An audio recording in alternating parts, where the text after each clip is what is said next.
சென்னை விமான நிலையத்தில் விசிக தலைவர் திருமாவளவன் செய்தியாளர்களை சந்தித்தார். சாதாரண அடிதடி வழக்கு என்று சொல்லியவரை காவல்துறையினர் கைது செய்திருக்கிறார்கள்.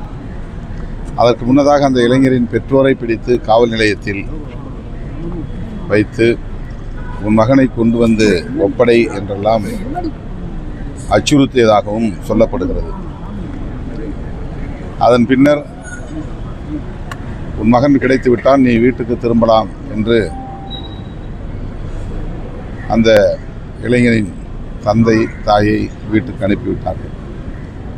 என் மகன் எங்கே என்று அவர்கள் கேட்டபோது வீட்டுக்கு வருவான் என்று சொன்னதாக சொல்லுகிறார்கள்.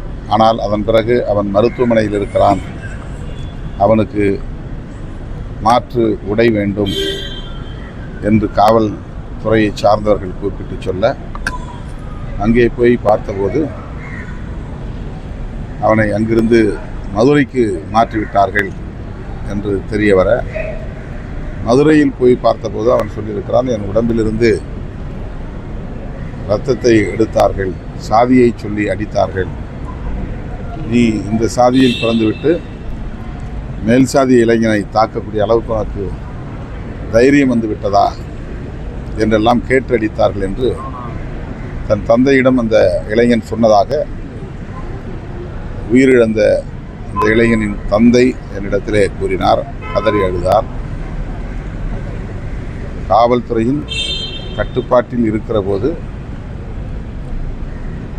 அவன் மருத்துவமனைக்கு செல்ல நேர்ந்தது ஏன், உயிரிழக்க நேர்ந்தது ஏன் என்கிற கேள்வி எழுவது இயல்புதான்.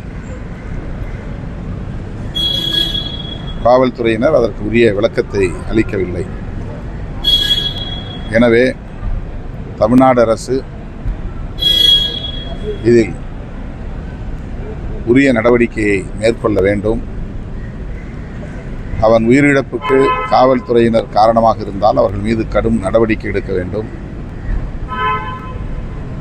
அந்த இளைஞரின் குடும்பத்திற்கு நீதி கிடைக்க ஆவண செய்ய வேண்டும் என்று வலியுறுத்துகிறேன். நாங்குநேரிக்கு நான் நேரிலே சென்றேன். பெரும்பத்து கிராமத்தில் பாதிக்கப்பட்ட மக்களை சந்தித்தேன்.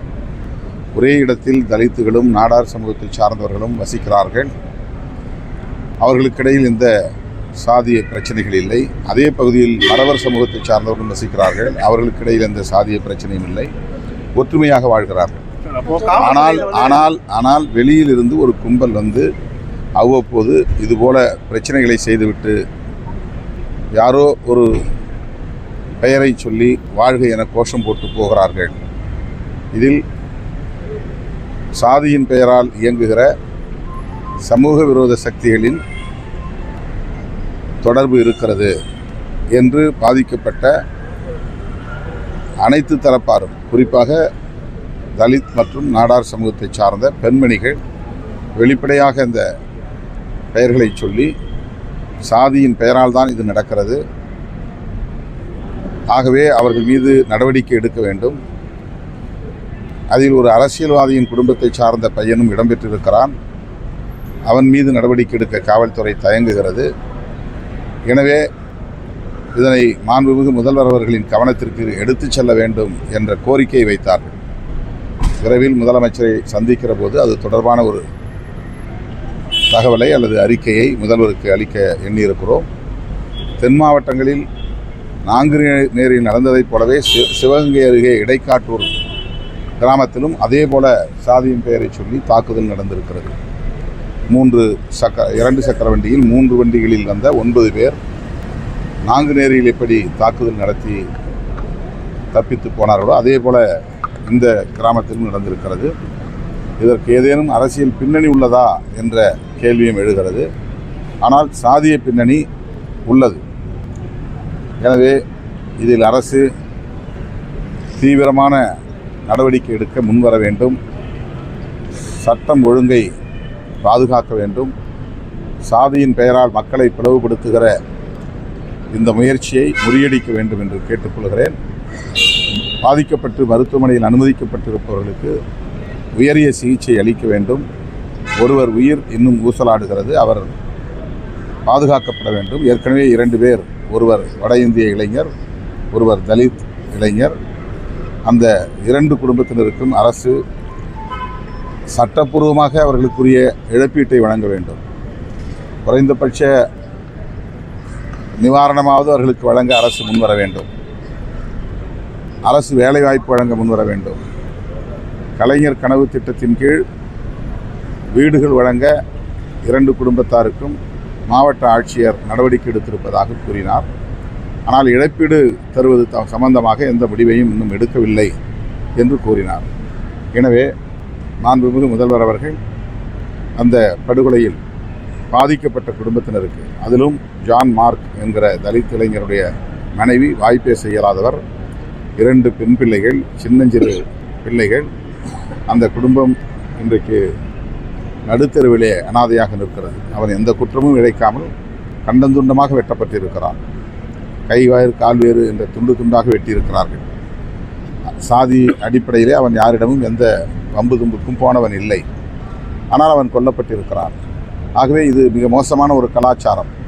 இப்படி திடுமென ஒரு கும்பல் ஒரு ஊருக்குள்ளே புகுந்து யாரை வேண்டுமானாலும் வெட்ட முடியும், யாரையும் படுகொலை செய்ய முடியும் என்கிற ஒரு சூழல் வளர்வது சட்டம் ஒழுங்கு பிரச்சனையாக மட்டுமின்றி இது சமூக பதற்றத்தை ஏற்படுத்தக்கூடிய,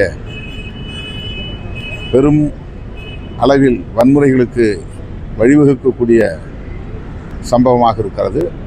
எனவே காவல்துறை அதிகாரிகள், மாண்புமிகு முதலமைச்சர் இதில் தீவிரம் காட்ட வேண்டும், கூடுதல் கவனம் செலுத்த வேண்டும், சம்பந்தப்பட்டவர்கள் மீது கடும் நடவடிக்கை எடுக்க வேண்டும் என்று வலியுறுத்தினார். புலியை பார்த்து பூனை கோடு போட்டு கொண்ட கதை என்று சொல்வார்களே, அப்படித்தான் என்று நான் கருதுகிறேன். திமுக கூட்டணி வலுவாக இருக்கிறது.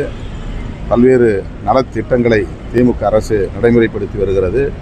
புதிய பல அறிவிப்புகளையும் மகளிர் நலன்களை கருத்தில் கொண்டு அறிவித்திருக்கிறது. இதனை எதிர்கொள்வதற்கு இத்தகைய வாக்குறுதிகளை வழங்க வேண்டிய கட்டாயம் இருந்திருப்பதாகத்தான் நான் பார்க்கிறேன்.